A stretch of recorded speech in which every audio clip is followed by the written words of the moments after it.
안녕하세요. 오늘 여러분과 함께 윈스턴 처칠, 이 인물에 대해 깊이 들어가 볼까 합니다.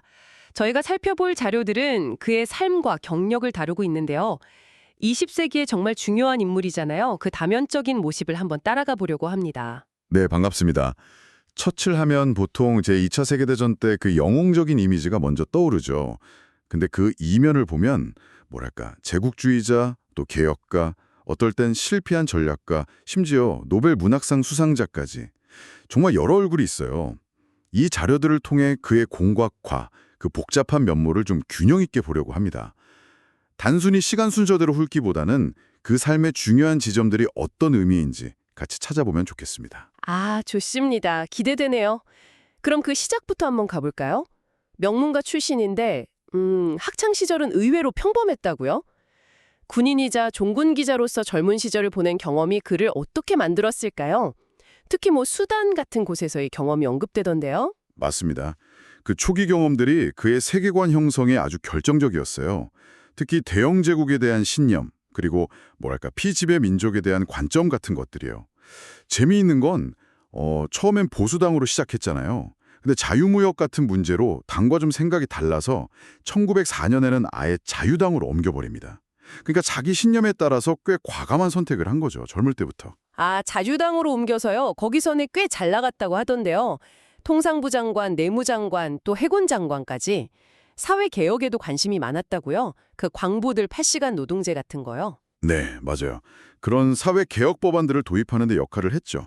그런데 이제 제1차 세계대전이 터지면서 그가 주도했던 갈리폴리 작전, 이게 정말 처참하게 실패하면서 정치적으로 큰 타격을 입습니다. 네, 치명타였어요. 그런데 그걸로 끝나지 않았다는 게 또 처칠다운 면모인데요.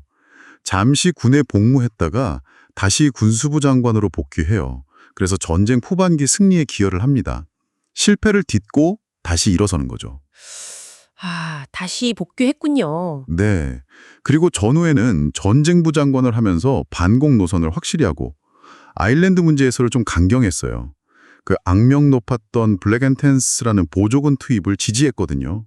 그런데 또 결국에는 아일랜드 자유국 창설로 이어지는 그 조약 협상에서는 중심 역할을 해요. 참 모순적이죠. 와, 정말 양면적이네요. 강경책을 쓰다가 또 협상을 주도하고 1920년대에는 다시 보수당으로 돌아갔다고요. 거기서 재무장관이 됐는데 이때 결정한 근본이제 복귀가 논란이 많았다고요.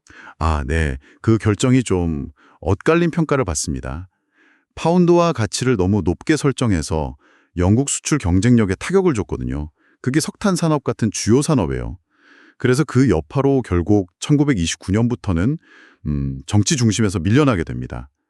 이른바 광야 시절이라고 불리는 시기죠. 아, 그 광야 시절 정치적으로 소위된 시기였군요. 네, 맞아요.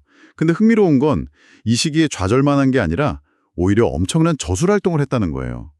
그 조상인 말버러 공작 평전 같은 대작을 쓰기도 했고요. 또 한편으로는 인도 자치에 격렬하게 반대하고 간디를 아주 강하게 비난했습니다. 동시에 나치 독일의 위험성을 계속 경고했는데 당시에는 잘 안 먹혔죠. 나치 위협을 경고했는데도 주목을 못 받았다니 아이러니하네요. 그렇죠. 일부에서는 인도 문제에 대한 그의 강경한 태도가 나치 비판의 설득력을 떨어뜨렸다고 분석하기도 해요. 1940년 5월 정말 절체절명의 순간에 총리가 되죠. 프랑스가 무너지기 직전이었으니까요. 그 유명한 피, 노력, 눈물, 그리고 땀, 연설. 어떻게 그런 위기 상황에서 리더십을 발휘했을까요?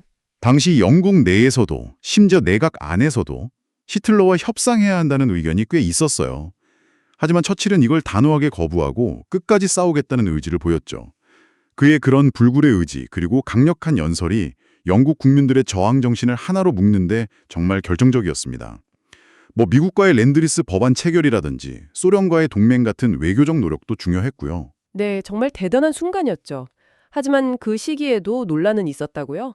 싱가포르 함락 책임이라든지 특히 벵골 대기근 문제는 맞습니다. 벵골 대기근 당시 그의 정책 결정이나 그 배경에 깔린 제국주의적 시각은 오늘날까지도 아주 심각하게 비판받는 지점입니다. 전쟁 수행이라는 큰 목표 아래서 벌어진 비극이죠. 전쟁 영웅이었는데 1945년 총선에서는 예상외로 패배했다는 것도 놀랍네요. 네, 그렇죠. 많은 사람들이 충격으로 받아들였죠. 하지만 그걸로 그의 정치 인생이 끝난 건 아니었습니다. 야당 지도자로서 그 유명한 철의 장막 연설을 했고 이게 냉전의 시작을 알리는 상징적인 사건이 됐죠. 또 초기에 유럽 통합을 지지하기도 했고요. 아, 그리고 1951년에 다시 총리가 되었죠. 네, 다시 총리가 됐고 1953년에는 노벨 문학상까지 받습니다. 작가로서의 면모도 인정받은 거죠. 정말 파란만장한 삶이네요. 그렇습니다. 1955년에 건강 문제로 총리직에서 물러났지만 의원직은 꽤 오래 유지했어요. 1964년까지요. 그리고 1965년에 90세로 서거했고 국장으로 장례가 치러졌습니다. 그의 삶 자체가 정말 20세기 격동의 현대사를 그대로 보여주는 것 같아요. 빛나는 업적과 동시에 제국주의적 편견이나 논란이 많은 결정 같은 어두운 그림자도 함께 가지고 있는 거죠. 오늘 저희가 함께 살펴본 자료들을 통해 윈스턴 처칠이라는 정말 복잡하고 거대한 인물을 만나봤습니다.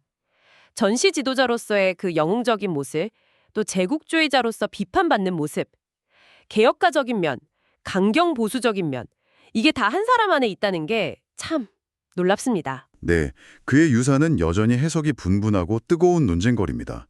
특히 그의 인종관이나 말씀하신 벵골 대기근에서의 역할 같은 부분은 현대적인 시각에서 보면 비판을 피하기 어렵죠. 그럼에도 불구하고 1940년 그 파시즘이라는 거대한 위협 앞에서 어쨌든 자유세계를 지키는 데 기여했던 그의 역할을 또 완전히 무시할 수도 없고요. 네, 자료들을 통해 그의 여러 면을 보셨을 텐데요.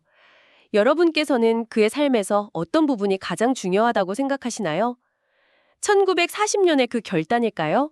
아니면 그의 제국주의적인 신념과 그로 인한 결과들일까요? 어쩌면 그의 가장 큰 유산은 한 인물 안에 이렇게 극단적인 모순들이 담겨 있다는 것. 그걸 통해 우리에게 던지는 질문 그 자체일지도 모르겠습니다. 이 질문을 하고 곱씹어 보시는 것도 오늘 이야기를 마무리하는 좋은 방법이 될 것 같습니다.